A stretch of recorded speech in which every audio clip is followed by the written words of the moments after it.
આકાશવાણી અમદાવાદ વડોદરા. હવે આપ મોરબી જિલ્લાનું સમાચાર પત્ર સાંભળશો, જેના લેખક છે રવિ મોટવાણી. ભારત સરકાર દ્વારા મોરબી જિલ્લામાં ટંકારા તાલુકાના નેકનામ પ્રાથમિક આરોગ્ય કેન્દ્ર હેઠળના છત્તર આયુષ્માન આરોગ્ય મંદિરને નિયત 12 ગુણવત્તાસભર સેવાઓ માટે 89.34% અને હળવદ તાલુકાના જૂના દેવળિયા પ્રાથમિક આરોગ્ય કેન્દ્ર હેઠળના નવા દેવળિયા આયુષ્માન આરોગ્ય મંદિરને નિયત 12 ગુણવત્તાસભર સેવાઓ માટે 86.11% સાથે રાષ્ટ્રીય કક્ષાનું NQAS પ્રમાણપત્ર પ્રાપ્ત થયું છે. આ સિદ્ધિ જિલ્લાની આરોગ્ય સેવાઓની ગુણવત્તા અને કાર્યક્ષમતાના ઉન્નત સ્તરને પ્રદર્શિત કરે છે. NABARD national bank four agriculture and rural development દ્વારા ગ્રામીણ અને કૃષિ ક્ષેત્રના વિકાસ માટે કામગીરી કરે છે.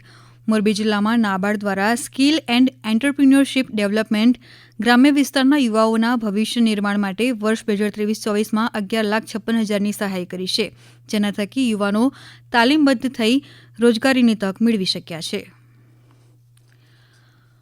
મોરબીમાં વિકાસ સપ્તાહ અંતર્ગત મણિમંદિરથી ગાંધીજીના સ્ટેચ્યુ ત્રિકોણબાગ સુધી વિકાસ પદયાત્રા યોજાઈ હતી, જેમાં મોરબી કલેક્ટર KB ઝવેરી સહિત જિલ્લાના ઉચ્ચ અધિકારીઓ જોડાયા હતા.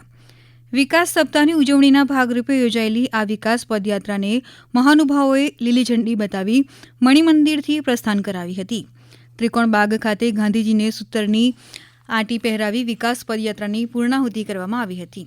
આ પ્રસંગે સર્વે ઉપસ્થિતોએ વિકાસ ભારત પ્રતિજ્ઞા લીધી હતી. વિકાસ સપ્તાહ અંતર્ગત મોરબીમાં પટેલ સમાજવાડી સનાડા ખાતે જિલ્લા પંચાયત પ્રમુખ હંસાબેન પારેગીના અધ્યક્ષસ્થાને વિકાસ કાર્યોના લોકાર્પણ અને ખાતમુહૂર્ત માટેનો કાર્યક્રમ યોજાયો હતો. આ કાર્યક્રમમાં 89 કામોનું ખાતમુહૂર્ત તથા 95 કામોનું લોકાર્પણ કરવામાં આવ્યું હતું. આ કામોમાં શાળાઓ, રોડ રસ્તાઓ, પેવર બ્લોક, ભૂગર્ભ ગટરના કામ, કમ્પાઉન્ડ વોલના કામ સહિતના પીટ સહિતના વિકાસ કામોનો સમાવેશ કરવામાં આવ્યો છે. મોરબીમાં વિકાસ સપ્તાહની ઉજવણીના ભાગરૂપે જ જિલ્લા પંચાયત પ્રમુખ હંસાબેન પારેગીના અધ્યક્ષસ્થાને પટેલ સમાજવાડી સનાડા ખાતે કૃષિ વિકાસ દિન રવિ કૃષિ મહોત્સવ યોજાયો હતો. ખેડૂતોનો કૃષિ ઉત્પાદન વધારવા, નવી તાંત્રિકતા ખેડૂતો સુધી પહોંચાડવા તથા વૈજ્ઞાનિકો દ્વારા ખેડૂતોને જરૂરી માર્ગદર્શન પૂરું પાડી ખેતી ખર્ચ ઘટાડી તેમની આવક વધારવા જેવા ઉદ્દેશો સાથે યોજાયેલ રવિ કૃષિ મહોત્સવ કાર્યક્રમમાં ખેડૂતોને કૃષિલક્ષી તાર ફેન્સિંગ, ટ્રેક્ટર, કૃષિ યાંત્રીકરણમાં પ્રોત્સાહિત કરવાના કાર્યક્રમ સહિતની વિવિધ યોજનાઓનો હેઠળ 13,16,000 રૂપિયાથી વધુના લાભોનું મહાનુભાવોના હસ્તે વિતરણ કરવામાં આવ્યું હતું. જિલ્લામાં ગુજરાત સરકારનો મહત્વાકાંક્ષી પ્રોજેક્ટ કરુણા એનિમલ એમ્બ્યુલન્સ 1962 પશુ પક્ષીઓ માટે દેવદૂત સમાન સાબિત થયો છે.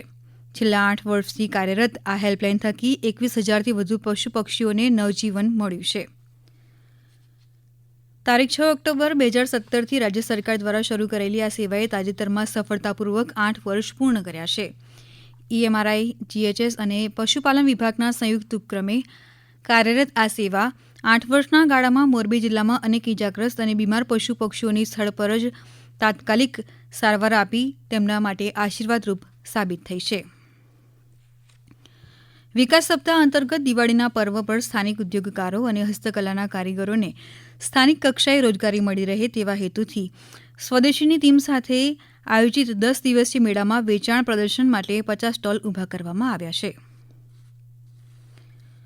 લોકોની ફરિયાદોના નિવારણ માટે મોરબી જિલ્લા કક્ષાએ યોજાતો ઓક્ટોબર માસનો ફરિયાદ નિવારણ કાર્યક્રમ આગામી 30 તારીખે જિલ્લા કલેક્ટર કચેરીના સભાખંડ ખાતે યોજાશે. આ ફરિયાદ નિવારણ કાર્યક્રમમાં જિલ્લા કક્ષાના પ્રશ્નનો ફરિયાદો સંબંધિત ખાતાની જિલ્લા કક્ષાની કચેરીના વડાને જિલ્લા ફરિયાદ નિવારણ કાર્યક્રમ હેઠળની અરજી સ્વરૂપે પહોંચતા કરવાના રહેશે. મહિલા અને બાળ વિકાસ વિભાગ તથા યુવા રમતગમત અને સાંસ્કૃતિક પ્રવૃત્તિ વિભાગ દ્વારા મોરબીમાં શ્રીમતી J.A. પટેલ મહિલા કોલેજ ખાતે વિકાસ સપ્તાહ યુવા સશક્તિકરણ કાર્યક્રમ યોજાયો હતો. હમણાં જ આપે મોરબી જિલ્લાનો સમાચાર પત્ર સાંભળ્યો, જેના લેખક હતા રવિ મોટવાણી. આ પ્રસારણ આકાશવાણીના અમદાવાદ વડોદરા કેન્દ્ર પરથી કરવામાં આવ્યું.